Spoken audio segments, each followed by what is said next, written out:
tema de hoy es que Dios es Rey y vamos a hablar del Salmo 97. Y esa es una de las grandes verdades que la Escritura describe en todo momento, que Dios, que nuestro Señor es Rey. Primera de Timoteo 6:15 dice que Dios es el único soberano, el Rey de reyes y el Señor de señores. Y esta afirmación que hace ahí Pablo en Timoteo, que Él es el único soberano, el Rey de reyes y Señor de señores, declara la autoridad de Dios sobre toda la creación y describe que Él tiene dominio absoluto, que hace lo que quiere y que nadie, absolutamente nadie, le dice que debe hacer. Y esta es una verdad, que Dios es Rey, que todos los creyentes debemos entender y profundizar. Y ahora que estamos comenzando el año, es una excelente verdad para meditar y mantener no solo en el 2025, sino todos los días de nuestra vida. Por eso hoy vamos a estudiar este Salmo, Salmo 97, que nos habla de la grandeza de nuestro Rey soberano, la grandeza de nuestro Rey soberano. Así que leamos los versículos. Vaya conmigo al Salmo 97, vamos a leer los 12 versículos. Dice así: Jehová reina, regocíjese la tierra, alégrense las muchas costas. Nubes y oscuridad alrededor de él. Justicia y juicio son el cimiento de su trono. Fuego irá delante de él y abrazará a sus enemigos alrededor. Sus relámpagos alumbraron el mundo, la tierra vio y se estremeció. Los montes se derritieron como cera delante de Jehová, delante del Señor de toda la tierra. Los cielos anunciaron su justicia y todos los pueblos vieron su gloria. Avergüéncense todos los que sirven a las imágenes de talla. Los que se glorían en los ídolos, póstrense a él todos los dioses. Oyó Sión y se alegró, y las hijas de Judá, oh Jehová, se gozaron por tus juicios. Porque tú, Jehová, eres excelso sobre toda la tierra. Eres muy exaltado sobre todos los dioses. Los que amáis a Jehová, aborreced el mal.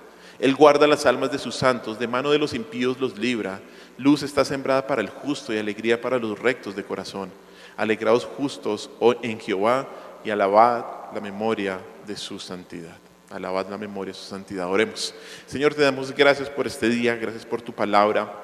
Gracias, Señor, por la bendición de poder estudiar tu palabra, poder saber lo que ella dice, y ayúdanos, como siempre te lo pedimos, a entenderla como tú la comunicaste, no como nosotros pensemos, sino como tú la comunicaste, porque esa es la única manera en que puede ser verdadera leche espiritual no adulterada, Señor. Y sobre todo, no solo ayúdanos a entenderla, sino a practicarla, Señor. Y sobre todo esta verdad tan grande, esta verdad pero tan maravillosa, de que tú eres un Dios soberano, un Dios Rey, creador de los cielos y de la tierra. En tu nombre hemos orado, mi Señor Jesús. Amén. Este salmo y los salmos, los 150 salmos, tienen diferentes tipos de clasificaciones en la Biblia. Hay salmos de confianza, salmos imprecatorios, y en este caso este salmo, el Salmo 97, es un salmo que se ha calificado, se ha dicho como un salmo real, un salmo de entronización. Y es parte de un grupo de salmos que tienen como característica principal que exalta la soberanía de Dios como Rey. Algunos de estos salmos están justamente en esta sección que va del Salmo 96 al Salmo 97. Si usted después los puede leer, son salmos que hablan sobre que Dios es Rey. Lo mismo el Salmo 93, salmos que exaltan la soberanía del Señor. El Salmo no nos dice quién es el autor, se desconoce quién es el autor de este Salmo y no se puede determinar tampoco la ocasión, el contexto histórico en el que fue escrito. Siempre es importante ver eso, pero en este caso no hay ninguna pista que nos diga eso. Pero se cree que estos salmos, los salmos reales, los salmos de entronización, se cantaban en los festivales israelitas, curiosamente, al inicio de cada año, en donde Jehová era entronizado y donde Jehová era alabado como el Rey creador de toda la nación de Israel. El tema general del salmo es la soberanía de Dios como Rey. Y es la manifestación de esa soberanía. Eso es lo que hablan los 12 versículos. El versículo 1 coloca el tono para todo lo demás y comienza de manera concluyente diciendo: Jehová reina. Jehová reina. Usualmente en muchos de los salmos siempre colocan su tema principal en el primer versículo. Y aquí lo vemos claramente. Aquí el salmista dice: Jehová reina. Y la manera como el salmista coloca esta frase es que el Señor reina aquí y ahora y siempre reinará. El Señor reina aquí y ahora y siempre reinará. Y esto significa que Jehová reina, que el universo no carece de soberano, que el mundo no es la morada de la anarquía, que el mundo no es la producción del azar, no. Y es porque Jehová reina que debe haber gozo. La siguiente frase del versículo 1 dice: regocíjese la tierra, alégrense las muchas costas. Costas, o también como se puede traducir islas, se refiere a las tierras más lejanas y quiere decir que el reinado de Dios es universal, que el reinado de Dios no se limitaba a Israel.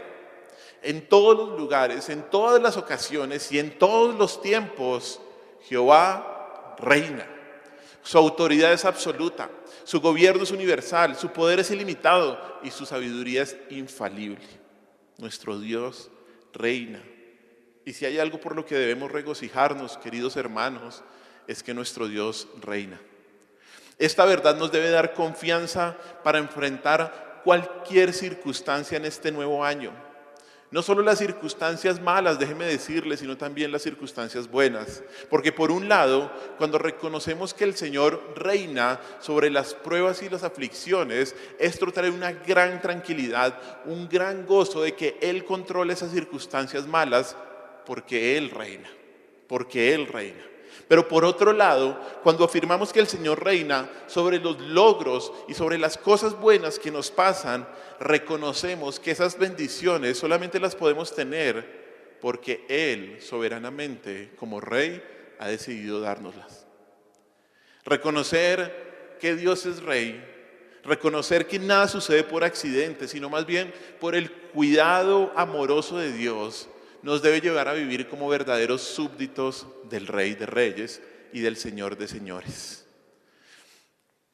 Pero si no entiendes y si no te detienes a reconocer que el Señor reina sobre lo malo y sobre lo bueno, puede que te sientas deprimido, ansioso y enojado.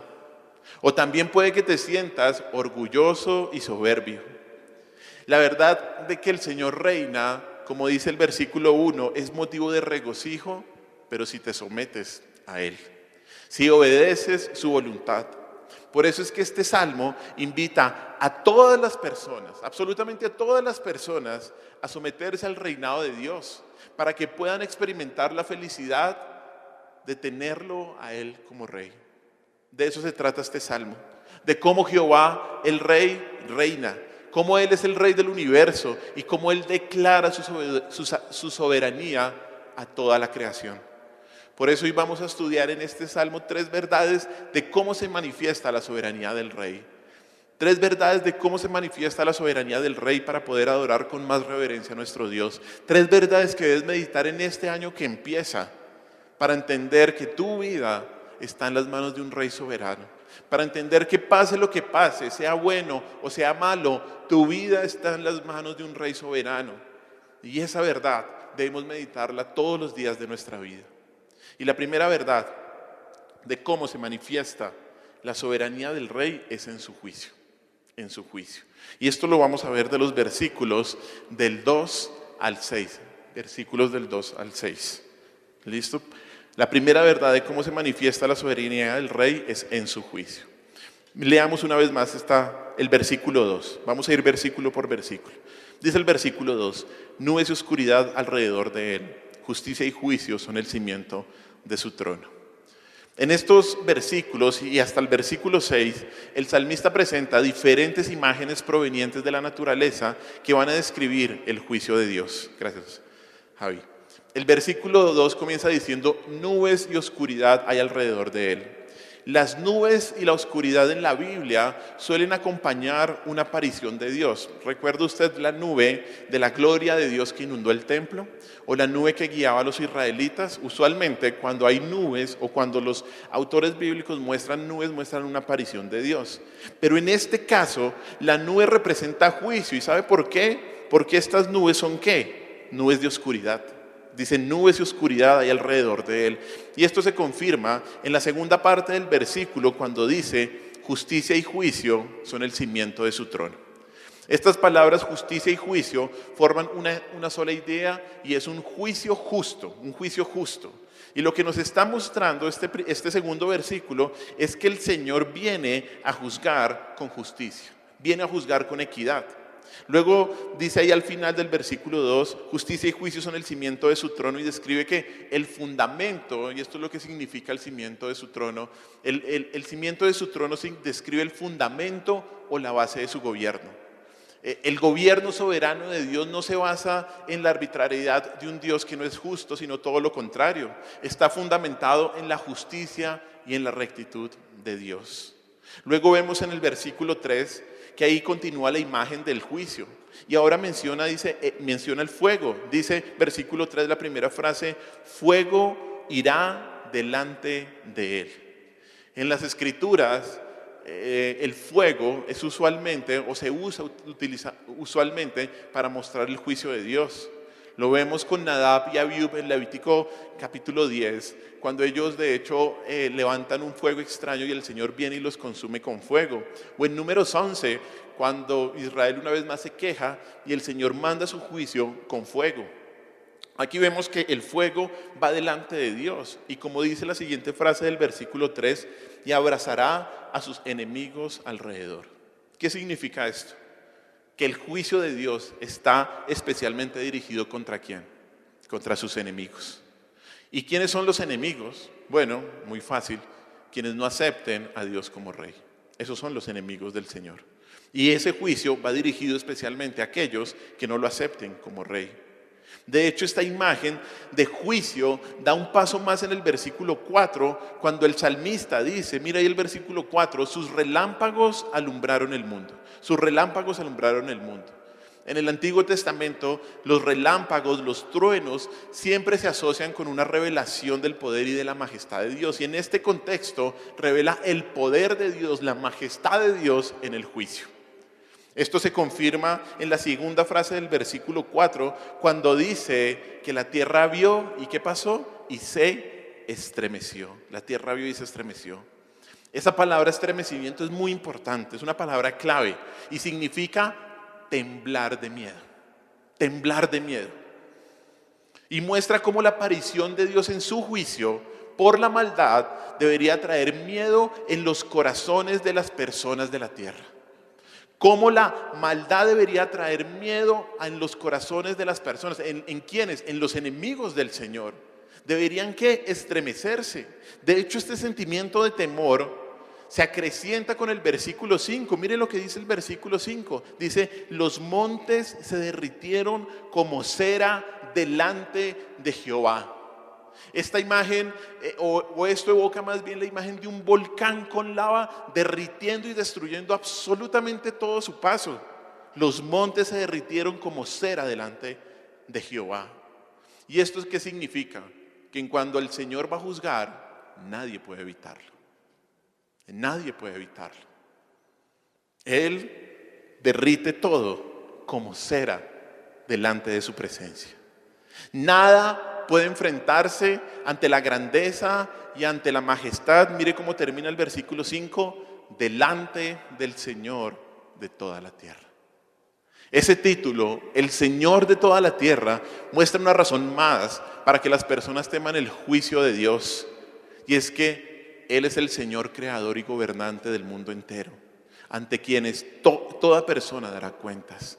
Nuestro Dios es el creador, nuestro Dios es el dueño de todo y el ser humano está viviendo en el mundo de Dios y por eso Él tiene todo el derecho a hacer el juicio.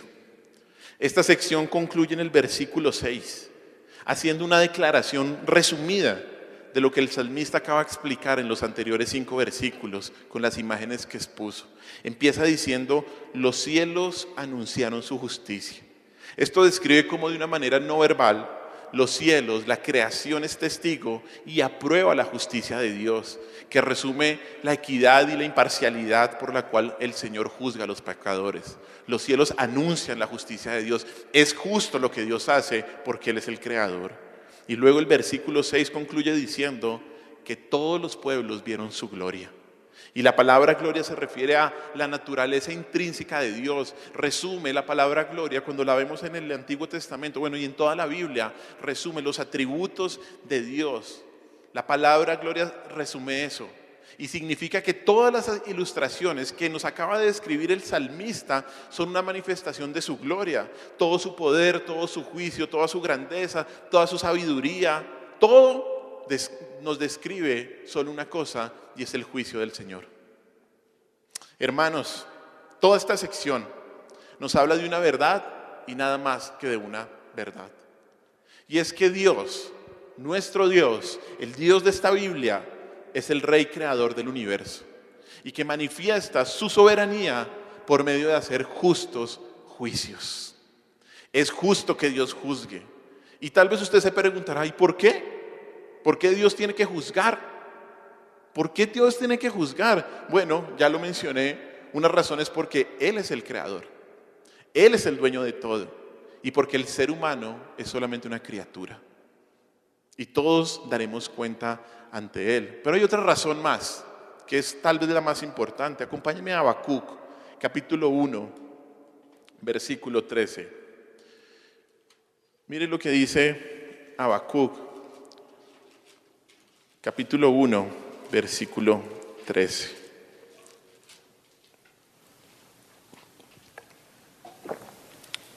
Dice Habacuc, capítulo 1, versículo 13. Escuche bien. Muy limpio eres de ojos para ver el mal, ni puedes ver el agravio. ¿Por qué ves a los menospreciadores y callas cuando destruye el impío al más justo que él? Esa era la pregunta del profeta, ¿no? Porque había mucha injusticia, mucha corrupción pecaminosa en Israel en el momento en que Habacuc escribe.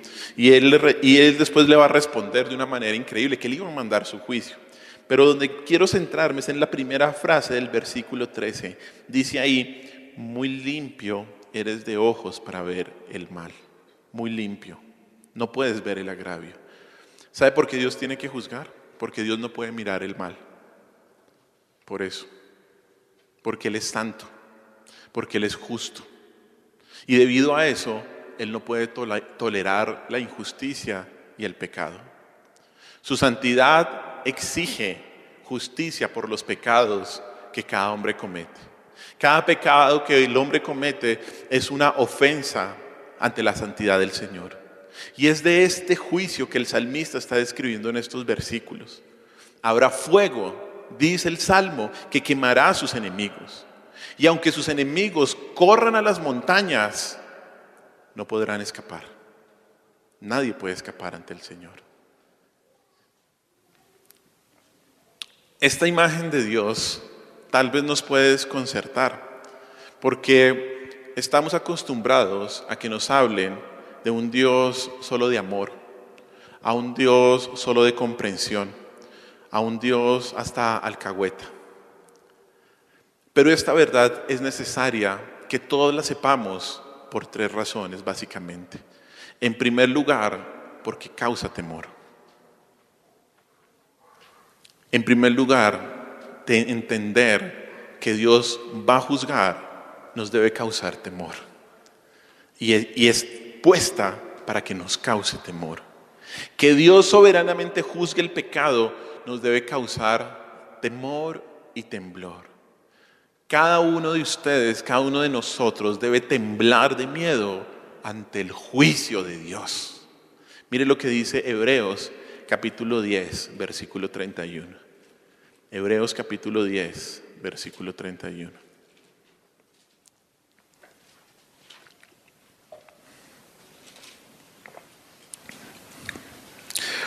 Dice así: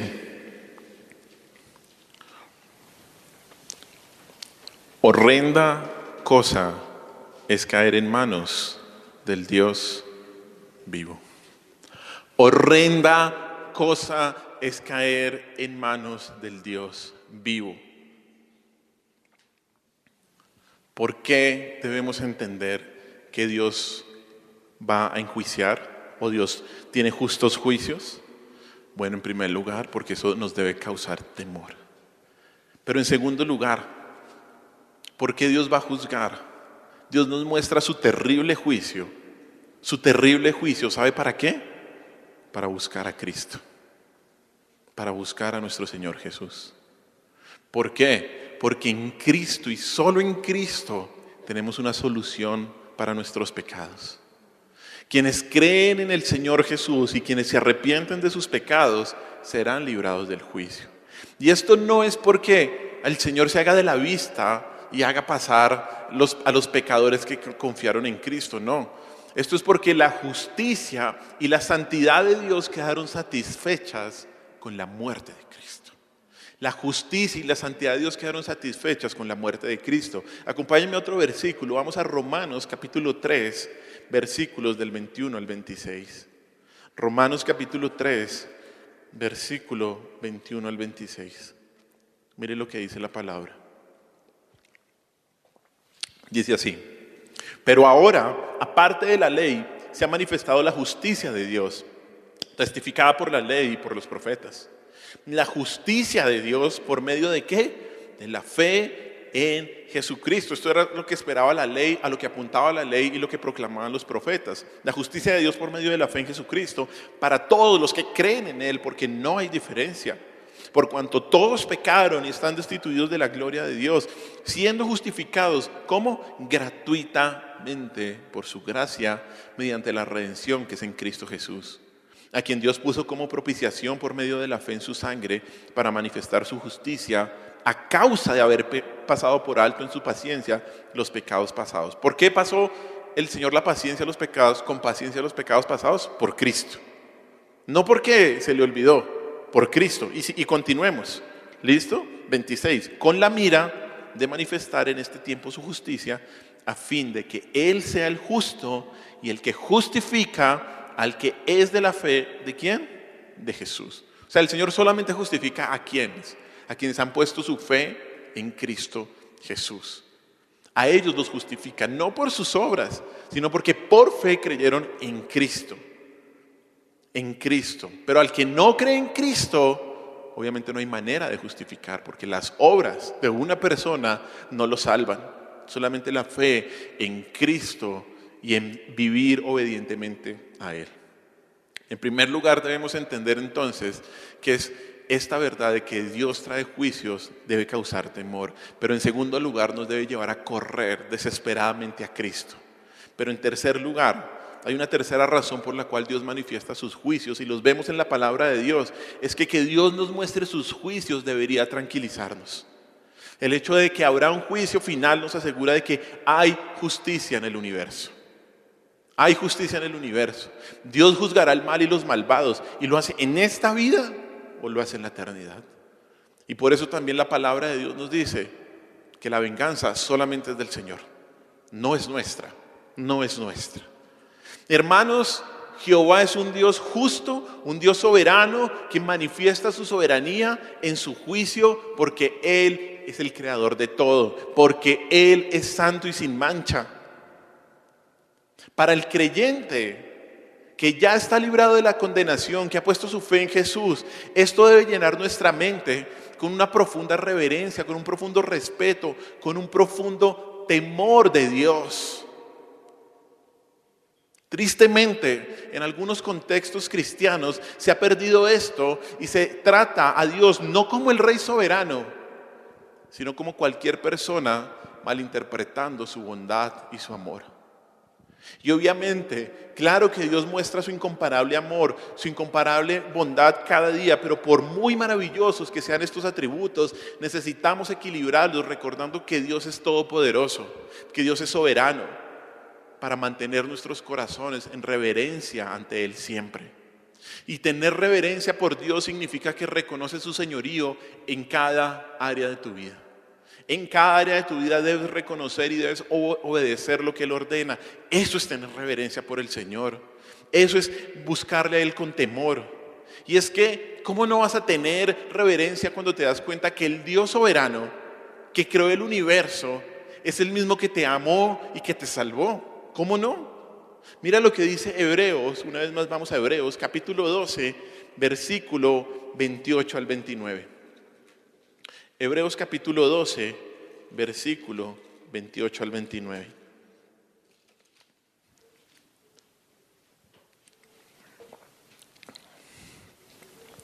Dice así, y es una de las conclusiones del autor de Hebreos, dice, así que recibiendo nosotros un reino inconmovible, o sea, el reino de Dios, tengamos gratitud y mediante ella sirvamos a Dios agradándole, ¿cómo? Con temor y reverencia, y escuche bien, porque nuestro Dios es fuego consumidor. Mire, entender correctamente a Dios, sus atributos, entender correctamente la justicia de Dios debe llevar a una persona cristiana, verdaderamente cristiana, no al libertinaje, no, sino a tener temor de Dios, a vivir agradándole, ¿cómo? Con temor y reverencia, dice acá. ¿Por qué? Porque nuestro Dios es fuego consumidor. Bueno, con temor, hermanos, con reverencia.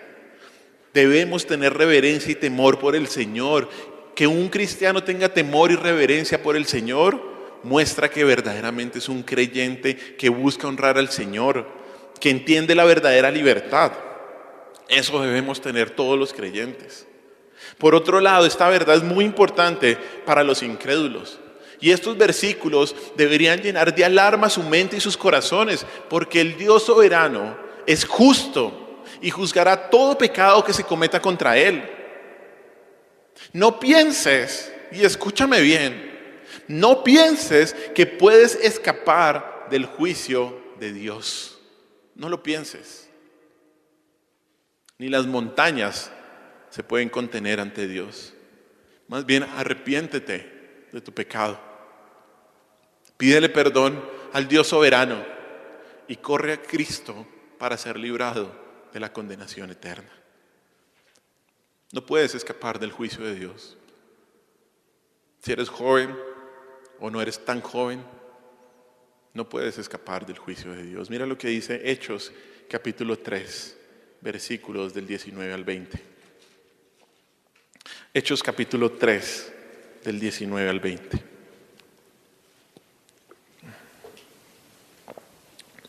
Dice así, Pablo después de la primera predicación, este es el mensaje claro del Evangelio.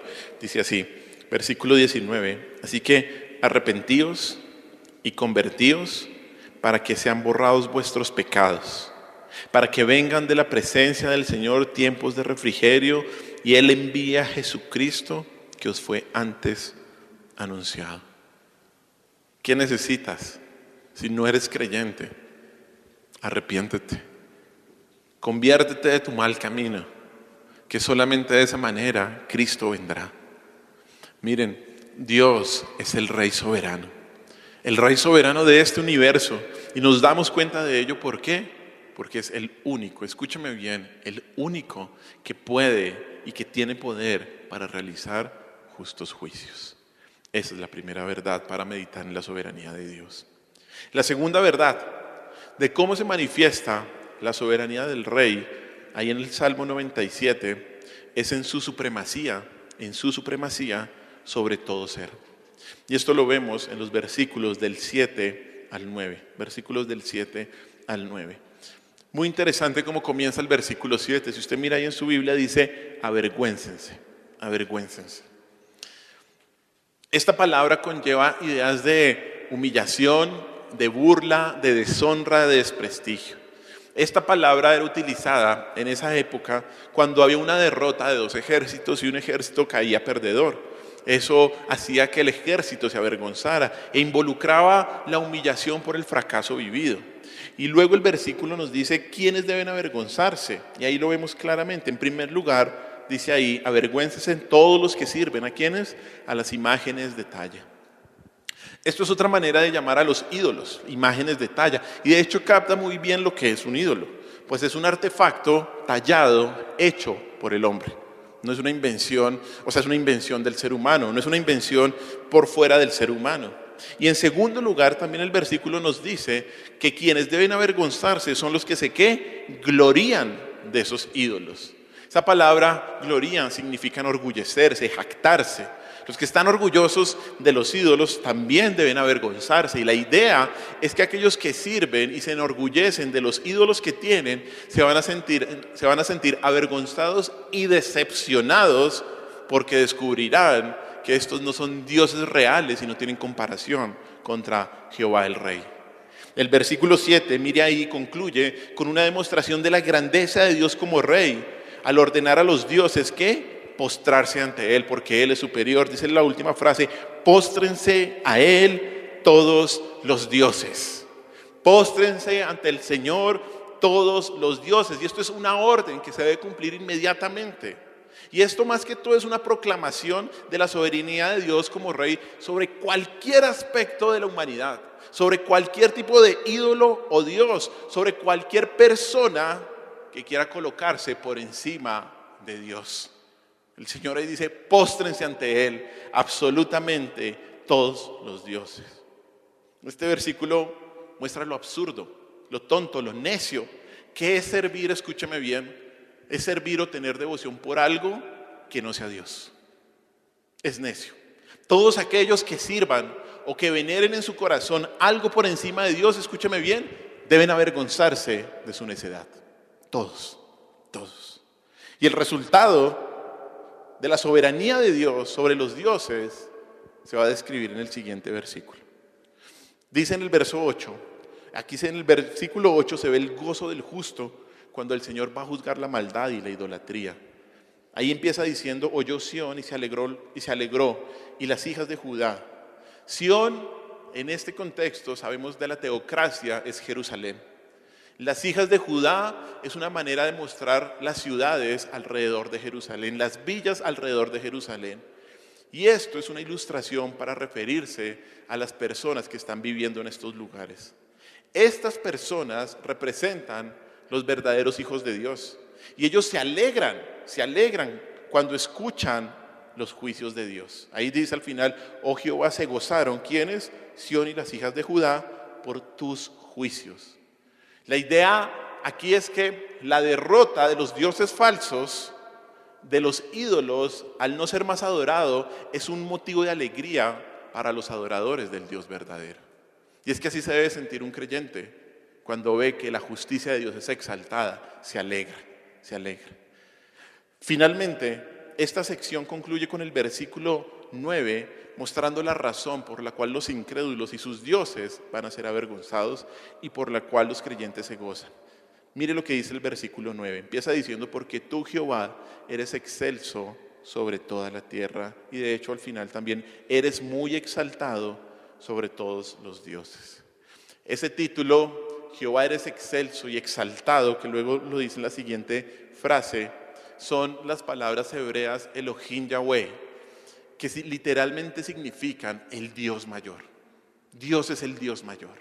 Dios es el Dios más grande. Esas palabras, además, excelso, esas palabras que dice ahí y exaltado, significan que no hay nada más alto que Dios, que no hay nada más superior al Señor. Y lo que hacen para el lector es entender o mostrar una intensidad mayor de la descripción de la majestad de Dios, de la majestad soberana de Dios. Nada hay más grande, nada hay más maravilloso, nada hay más excelente, nada hay más excelso y exaltado que el Señor, que el Dios de Israel. Por tanto, lo que este pasaje significa es que no hay Dios, no hay ídolo, no hay ser creado que deba ser exaltado por encima de Jehová el Señor. No lo hay, no lo puede haber. Hermanos, Dios es exaltado sobre todo y sobre todos. No hay Dios como el Señor, y su supremacía es una manifestación de su reinado soberano. Esta supremacía de Dios nos muestra que el Señor no es un objeto al cual usted pueda controlar o manipular. No.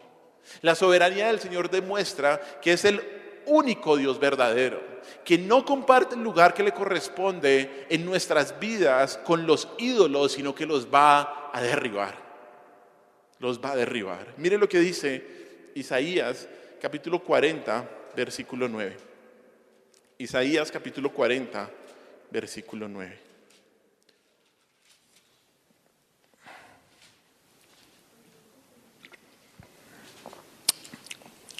Dice Isaías 46. Gracias. Isaías 46, versículo 9 dice así. Estoy en 40. 46:9 dice así: acordaos de las cosas pasadas desde los tiempos antiguos, porque yo soy Dios y no hay otro Dios, y nada hay que semejante a mí.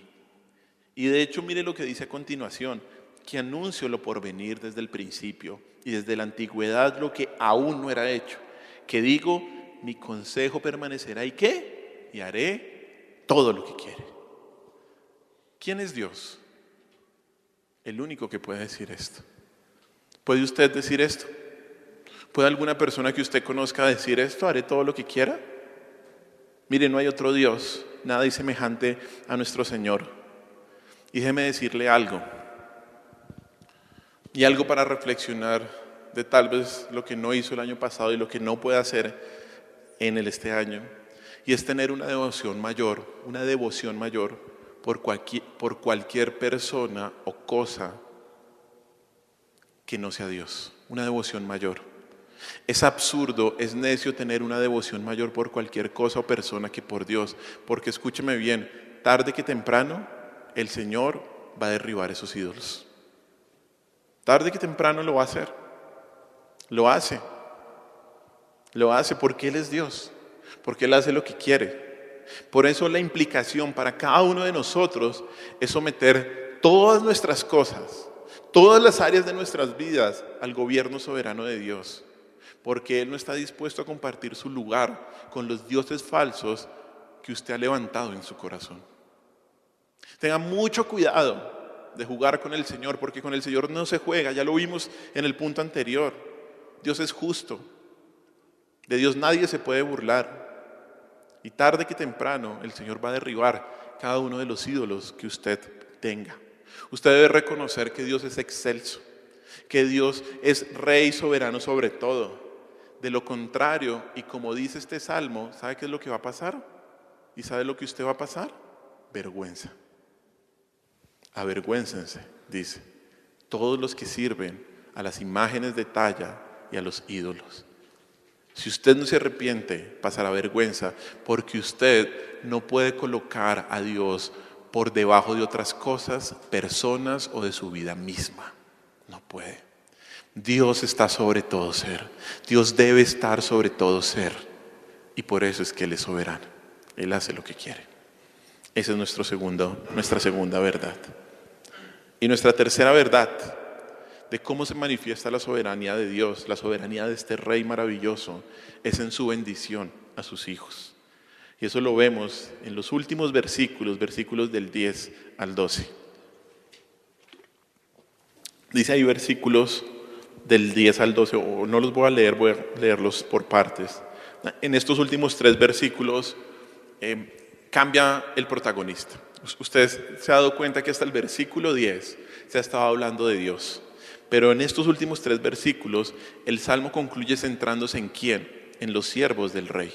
En los siervos del Rey. El versículo 10 comienza identificando a quiénes son esos siervos. Y estos son los que amáis a Jehová y por consiguiente los que aborrecen el mal. ¿Listo? Los que amáis a Jehová, aborreced el mal. Amar a Dios significa estar dedicado a Él en el servicio y en la adoración. Amar a Dios es ser una persona de devoción y obediencia genuina. No solo conoce, no solo sabe lo que dice la palabra de Dios, sino que la obedece. Y la instrucción natural para los que aman al Señor, ¿cuál es? Aborrecer el mal. Quien ama al Señor, aborrece el mal. Aborrecer es un antónimo del amor, por lo que incluye la idea de rechazar algo y generalmente con sentimientos de disgusto, con sentimientos de odio. Es que aborrezco eso, es que no me gusta, es que voy a estar alejado de eso porque eso es horrible. Y este versículo nos presenta, pues, la conclusión lógica de que no se puede amar al Señor, escúcheme bien, y también el mal. Porque el mal representa cualquier tipo de pecado que ofenda a Dios, que cause dolor, que cause destrucción. No puedes amar al Señor, o no puedes decir que amas al Señor y también al mal. No puedes. Amar a uno significa rechazar al otro. Amar a uno significa rechazar a otro. De hecho, vamos rápidamente a Primera de Juan, por un momento, nos vamos de la explicación del Salmo. Y mira lo que dice Primera de Juan 2, del 4 al 6, que es importante esto. Primera de Juan, capítulo 2, 4 al 6. Dice así: el que dice, yo le conozco, y no guarda sus mandamientos, el tal es ¿qué? Mentiroso. Y la verdad no está en él. Pero el que guarda su palabra, en este verdaderamente, escuche bien, el amor de Dios se ha perfeccionado. Por esto sabemos que estamos en él. El que dice que permanece en él debe andar como él anduvo. Hay gente que dice, no, yo soy cristiano desde la cuna. Yo, sí, en la presencia de Dios todos los días. Pero su vida, una vida continua de desobediencia. No puedes decir que amas a Dios y sigues amando tu pecado. No puedes. Por lo tanto, ¿quiénes son los siervos de Dios, el Rey? Bueno, fácil. Aquellos que lo aman y aborrecen el mal. ¿Y qué hace un rey bueno con quien lo ama? ¿Qué hace? Bueno, lo bendice. Y aquí en el Salmo nos presentan dos bendiciones de Dios el Rey soberano con sus siervos. La primera bendición está ahí en el versículo 10, al final, dice, Él guarda las almas de sus santos, de las manos de los impíos los libra. Esa palabra guardar y librar son básicamente las mismas, son sinónimos, son paralelos. De hecho, cuando usted lee los salmos es literatura poética, y en la poesía en el hebreo es muy de repetir muchas cosas para intensificar su significado. Y esto es lo que está haciendo aquí el salmista. Dice, Él guarda las almas de sus santos de la mano de los impíos que los libra. Guarda y libra son paralelas. Y lo que quiere decir básicamente es que el Señor continuamente cuida y protege a sus hijos. Esa es la primera bendición. El cuidado y la protección del Señor. Y aunque obviamente quienes son siervos de Dios no están exentos del sufrimiento, del dolor y de los enemigos, Dios soberanamente controla toda situación y no va a dejar que los enemigos vayan más allá de lo que Él permita y sirva para sus propósitos eternos. Dios siempre nos guarda, Dios siempre nos cuida, Dios siempre nos libra de lo que no sirva para nuestra santificación. Obviamente la implicación también en este salmo es que Él nos guarda de no caer de la fe hasta el fin. Dios nos guarda de no caer de la fe hasta el fin, porque el poder para perseverar no reside en usted, reside en Dios. Es Dios quien nos preserva para que nosotros podamos perseverar hasta el fin. Al Señor no se le escapa ninguna ovejita de su mano. Y esa es la primera bendición, que el Señor nos guarda y nos cuida. Y la segunda bendición está en el versículo 11, cuando dice, luz está sembrada para el justo y alegría para los rectos de corazón. La luz significa el estado bendito de redención en el que están los creyentes. Y la victoria que es caracterizada por el gozo. La bendición para el justo es el gozo, la felicidad de saber que está en el reino de la luz. Esta es la increíble bendición de saber que pase lo que pase, el creyente está en el reino de la luz, está con gozo. Hermanos, las bendiciones de los siervos de Dios el Rey son su cuidado y su gozo permanente. Por eso el Salmo cierra con una invitación en el versículo 12 a que los justos se alegren y alaben al Señor. Mire el versículo 12 cómo concluye: alegraos justos en Jehová y alabad la memoria de su santidad. Una increíble conclusión que exalta la soberanía del Rey. Esa palabra memoria, alabar la memoria, también puede ser traducida a alabar el nombre del Señor. Y lo que resume es la naturaleza de Dios. Una manera de referirse para todos los atributos divinos. Involucra también todas las promesas del Señor que ha cumplido y que cumplirá en el futuro. Y esto nos enseña que la mayor fuente de gozo, la mayor fuente de alegría para el justo, para el creyente verdadero, es que hay un Dios y que siente felicidad y admiración cada vez que se mencionan sus atributos. Hermanos, Dios es soberano porque bendice a sus siervos como Él quiere y cuando quiere. Lo interesante es que este salmo no habla de ninguna bendición material o terrenal, ¿cierto? No habla de ninguna bendición, porque estas no son las bendiciones más importantes. Porque estas solamente son añadiduras que el Señor te permite tener para servirle mejor. Pero no esperes nunca que la Biblia diga o que esta iglesia diga que el Señor va a tener bendiciones materiales como algunos hoy en estas fechas o al final del anterior año lo proclamaban diciendo que el Señor te va a dar un mejor trabajo, el Señor te va a dejar te va a dar una mejor casa, un mejor carro. ¿Y eso para qué? Si tu corazón se va por ahí, y obviamente para eso tienes que sembrar, ¿no? Porque pues debes ser un sacrificio.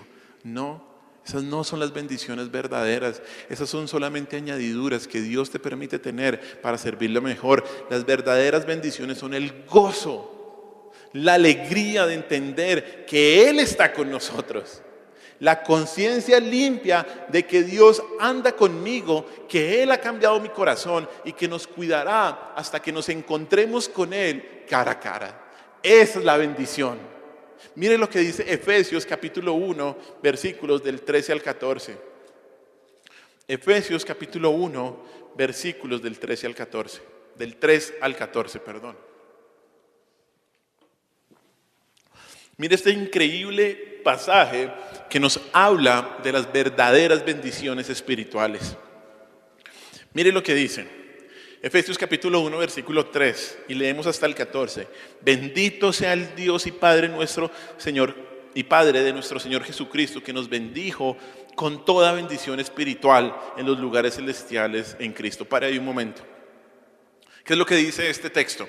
Que el Señor nos bendijo con toda bendición espiritual. El creyente es bendecido con toda bendición espiritual. Esto es increíble. ¿Y sabe cuáles son esas bendiciones?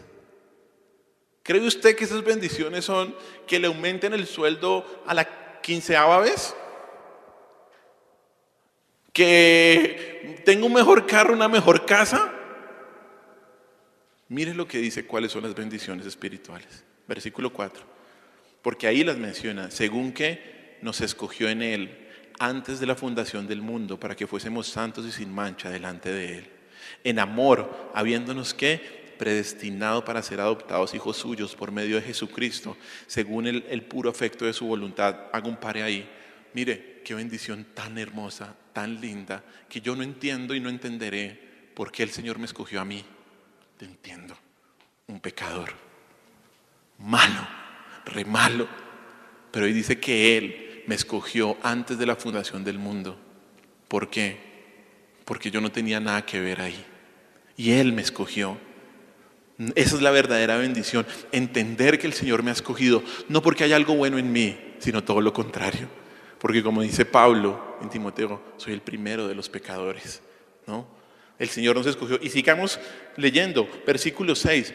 ¿Para qué nos escogió el Señor? Para la alabanza de su gloria. Qué bendición tan increíble. La alabanza de la gloria de su gracia, con la cual nos hizo aceptos. Eso es otra bendición, ser aceptos en Él, amado. Después dice, en quien tenemos redención por su sangre, el perdón de pecados según las riquezas de su gracia. Mire esta bendición. Usted es perdonado. Usted es perdonado. ¿Qué más quiere? Algo más, platica más para que usted entienda que es perdonado. No se compara nada más al perdón del Señor. Y mire otra bendición que hizo, versículo 8, sobreabundar para con nosotros en toda sabiduría e inteligencia, dándonos a conocer el misterio de su voluntad, según su beneplácito, el cual se había propuesto en sí mismo. Cuando dice la palabra el misterio, era un misterio revelado en el Antiguo Testamento, que se expone en el Nuevo Testamento, dice el misterio de la salvación en Cristo. Y Él nos dio la maravillosa bendición de conocer el misterio de Cristo. Y mire lo que dice el 10, de reunir todas las cosas en Cristo, en la dispensación del cumplimiento de los tiempos, así las que están en los cielos como las que están en la tierra. Y mire lo que dice el 11, en Él asimismo tuvimos herencia, ¿cuál? Habiendo sido predestinados conforme al propósito del que hace todas las cosas según el designio de su voluntad, a fin de que seamos para alabanza de su gloria, nosotros los que primeramente esperábamos en Cristo, en Él, escuche bien versículo 13, en Él también vosotros, habiendo oído la palabra de verdad, el evangelio de vuestra salvación, y habiendo creído en Él, fuiste sellados con el Espíritu Santo de la promesa, que es las arras de nuestra herencia, hasta la redención de la posesión adquirida, o sea, hasta el futuro, para alabanza de su gloria. Mira estas bendiciones. Oímos la palabra de verdad, entendimos el evangelio, fuimos sellados con el Espíritu Santo. ¿Hasta cuándo? Hasta el que nos encontremos con Él. ¿Qué más quiere usted? ¿Qué más quiere? Mire, al saber todas estas bendiciones debemos concluir como concluye el Salmo. ¿Cómo concluye el Salmo? En una explosión de gozo para exaltar y para alabar al Rey por sus actos pasados, por su gobierno presente y por sus bendiciones. Ahí dice, alegraos justos en Jehová y alabad la memoria de su santidad. Esas son las verdaderas bendiciones, hermanos. El gozo, la seguridad de que estamos con el Señor. Sabemos, querida iglesia, que Dios reina porque bendice a sus siervos. Y aunque en este momento seguramente experimentamos algunas dificultades, también experimentamos algunas bendiciones de su reinado aquí en la tierra. Pero la bendición final y la bendición mayor será cuando nos encontremos con nuestro Señor Jesucristo cara a cara. Y conozcamos como debimos haber conocido. Hermanos, el Señor reina y lo hace sobre todo el universo, Lo ha hecho en el pasado, lo hace en el presente y lo seguirá haciendo en el futuro y en la eternidad. Dios no es un ídolo inútil o una deidad local. Tampoco es un ser pasivo ni el relojero que creó todas las cosas y luego las dejó en paz. No. Mucho menos Dios es alguien que yo pueda manipular a mi antojo, porque Él no es una marioneta. Él es el Rey. Jehová es el Rey. Jehová reina. Y eso significa que actúa y gobierna activamente sobre el mundo y sobre la vida de sus hijos. Nuestro Señor es el Rey. El mundo está bajo el gobierno de Dios, quien es sabio, santo, inteligente, justo, benévolo, que lo gobierna bien y que preside todos los asuntos de su creación. El Señor reina, y esto lo vemos en sus juicios, en su superioridad y en que bendice a sus siervos. Esto debería despertar un sentido de respeto y de reverencia en todos nosotros, un sentido de temor reverente ante el Señor. El Señor reina de acuerdo a su plan sabio y eterno, y esto debe traer un gran alegría y gozo a nuestra vida. Que en este año que comienza podamos meditar en esta maravillosa verdad todos los días de nuestras vidas para entender que Dios es soberano, que Dios reina, para vivir confiados y dándole toda la gloria por lo que el Señor nos permita alcanzar, y que en las pruebas entendamos que nuestra vida nunca se sale de las manos de Dios. Amén. Oremos.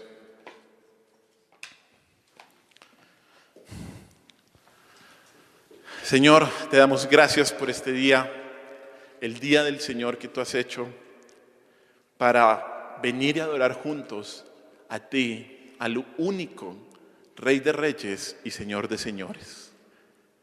Tú eres nuestro Dios. Tú reinas y gobiernas todo el universo. Tú cumples siempre lo que quieres y nadie puede impedir tus propósitos. Tú reinas, mi Señor, y por eso debemos alegrarnos. Ayúdanos a entender esta verdad tan maravillosa, Señor. Ayúdanos a entender esta verdad pero tan poderosa, Señor, de que tú reinas. Ayúdanos, Señor, a entender y a tener temor reverente delante de ti, de tus juicios, porque nadie puede escapar a tus juicios. Y si hay alguien en este lugar que no es creyente, Señor, que tú con tu misericordia obres y entienda que tú un día vas a juzgar el mundo entero y hay que temer ante ese juicio. Pero al mismo tiempo, gracias por la salida que nos has dado, y eres tú, mi Cristo. Así que corre hacia Él y arrepiéntete de tu pecado y pídele perdón. Señor, que este año podamos entender esto, que podamos entender también que nadie es superior a ti. Señor, que nuestro trabajo no es superior a ti, que una persona es superior a ti, que nuestros deseos o anhelos que queramos cumplir en este año no son superiores a ti, sino que todo eso lo pongamos bajo tu voluntad y que lo sometamos a lo que tú quieras, Señor. Que nosotros podamos entender esto, Señor, porque si no, lo único que habrá en nuestras vidas, si ponemos algo por encima de ti, es vergüenza. Y Señor, que nuestra mayor alegría siempre sea la redención de tenerte a ti. Que nuestro mayor gozo, nuestra mayor bendición sea saber que somos salvos, que has cambiado nuestro corazón. Te damos muchas gracias, Señor, en este día por esto.